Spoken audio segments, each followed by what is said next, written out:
Hello students, welcome to the E-class of Organization of Commerce and Management. Nature and Significance of Management Part 2. In the last video, we learnt management as a science, as an art. Now let's begin with management as a profession. What is profession? Profession, as we all know, is an activity or occupation where specialized knowledge training is required in a specific field and that is used for the welfare of the society. These professions charge fees against the service provided to the society, and these fees varies from professional to professional. For example, doctors, lawyers, chartered accountants. Now let us understand this concept with the help of characteristics. Requirement of specialized knowledge. As we learnt in the meaning itself, profession requires a specialized knowledge in that specific field, just as MBBS, MD, MS degree for being a doctor, MBA degree for the specialized knowledge of management. These professionals need to increase their knowledge and research time to time. Professional association. These professionals work under associations. Same way, management has its association too. It gives education and training of management. That is, Indian Institute of Management (IIM) imparts management education in India. These professionals work under professional associations who frame code of conduct for their members, and it is compulsory for all the members to follow these code of conducts. Now, what is this code of conducts? Code of conducts is the rules and laws, that is the ways of behavior being framed who work under these associations. Lastly, moral responsibility. This is the most important factor in any profession. All the professionals must be loyal to their profession, which is their moral responsibility. For example, a chartered accountant cannot and should not disclose any information of his client. Students, now I feel the concept of management as a science, as an art, as a profession is clear to you. So let us begin with the new topic, levels of management. Now, till the business unit is small, the owner himself manages all the work in the business. But as the business unit grows, we need to allot work to different employees. We need people to supervise them. So, we divide the work in different levels. The more of these levels of management, the higher will be the expenses. So, as a result, control and coordination becomes difficult. Students, please mark this is one line answer. Usually asked, why more levels of management are not advisable? And the answer is because expenses increase and it becomes difficult to control and coordinate the business. Now, let's begin the three levels of management: top, middle, and bottom level. Now, who all are included in this? Top level management includes board of directors, managing directors, general managers. Middle level management, as you can see, include HODs, departmental heads, purchase, sales, personnel, that is HR department, finance. Depending upon the need, these number of departments can change. Bottom level includes supervisors, jobbers, foremen, workers. Now, you can see the structure of this chart is like a pyramid. Now, what does this states? This states that it has a narrow top and a broad bottom, which shows we have less number of people at the top level of management, and as we come to the next level, the number of people increase, and at the bottom we have the maximum number of people, as you can see on your screens. Now let us begin with the explanation of top level management. As we all know that all higher authorities, that is board of directors, managing directors, are included over here. What do? Their important function is, first of all, to decide the goals of the business, and in order to achieve that goals, what are the strategies, long-term plans? That is their basic work to do. They work as the trustees. Who? Directors. They work as the trustees of the business. Whatever budget is being given to them by various departments, it is their work to sanction it or not. They analyze and resolve the complex problems of the management as per the legal laws. Distribution of profit, dividend, reserve fund, reinvestment of profit is also the function of top level management, as overall authorities and responsibilities are in the hands of top level management, so it is also known as higher level of management. Children, make this point clear. Higher the authority, higher will always be the responsibility. जितना top पे वो काम कर रहे हैं, उतने नीचे वाले सारे लोगों की responsibility will be of the top man, that is the CEO or MD of the firm. He will be responsible for all the do's and don'ts, for all the wrongs and rights of all the managers, of all the workers. If anything wrong goes in the company, who will be called? किससे पूछा जाएगा? उस worker से बुला के नहीं, अगर किसी प्रोडक्ट में गलती हो जाती है तो who will be called? Against whom case will be filed? That will be CEO of the company. That will be board of directors of the company. So come on to the next level of management, that is the middle level of management. Now we learnt already who all are included in it. What is their basic work? The basic work of middle level management is to work as a link, to work as a chain between top and bottom level of management. Whatever orders, whatever decisions are being passed by top level management are given to middle level management, and then middle level management pass it on to the bottom level of management. This way the authority flows.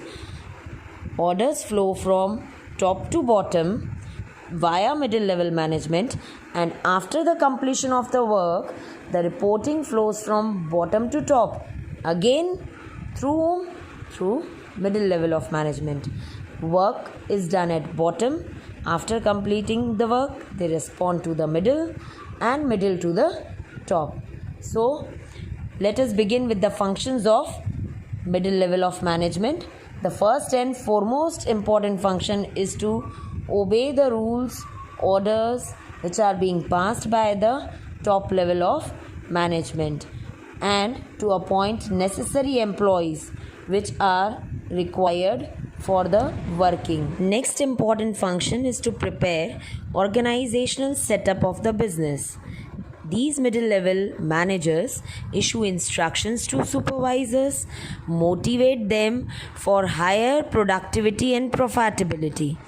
Most important function of middle level management, that is coordination with other departments. They have to leave behind their personal grudges, and all the departments, purchase, production, sales, finance, have to coordinate and work with one another, as they all are interrelated in their functioning. This level is full of officers, or officers work in this level. That is why it is also known as officers level. Now coming on to the next level, that is lower level or bottom level of management. As we find, bottom is broad, that is base is broad. We have various people working here. Actual work of production goes on in this level. That is why this level is also known as functional level, operative level, supervisory level. Important functions. First and foremost function is to help and obey the orders which are being given to them by middle level of management. Next is to look over. Supervisors look over to the grievances, problems of the workers, whether they are personal or problems are at their workplace. It is their duty to provide them with good working climate, good working environment, so that personnel, workers happily work in our company premises. It is their duty related to employees. If they feel that they are not fit for this particular department, they report to middle level management regarding their promotion, transfer, training. They have to look over to the maintenance of the machinery, safety of workers. If workers provide with any suggestions, they are ready for welcoming the suggestions, and they think on working on better human relations. You can find various their functions in book on page number 6. Now let us begin with difference between these levels of management. The first and foremost is management and administration. Now management is more in top level of management, while administration is comparatively less than the management. In middle level of management, proportion of management is less, and comparatively they take lesser decisions, while comparatively they work more. They think less, work more. While in bottom level of management, proportion of thinking, decisive levels is also less, and administration is comparatively the most. Who all are included? We very well know. In top level, board of directors, MDs, GM. In middle level, all departmental officers, HODs. While in bottom level management, supervisors, workers, foremen. Authorities and responsibility. We have learnt higher the position, higher the authority. So both authority and responsibility are more in top level, comparatively less in middle level, and least in bottom level. Again, number of members goes vice versa. Less in top level, compared to top level more in middle, and compared to middle still more in bottom level, maximum in bottom level of management. Competence, all round development is required in order to be at the top level of management, while people who are at middle level of management require specialized knowledge of their specific department, and bottom level of management requires only knowledge of their own work. Formation of objectives and policies. This level formulates basic objectives and policies for the company, whole company. This level, yani ki middle level, implements policy formulated by top level management. Whatever top level management says them, they are supposed to follow it. While the implementation work of all this is going on at the bottom level of management. Accountability. Now what is accountability? Accountability means answerability, reporting, which we learnt earlier. Top level management will be reported to whom? No one is above them. They are accountable to all the shareholders, government, and society at large.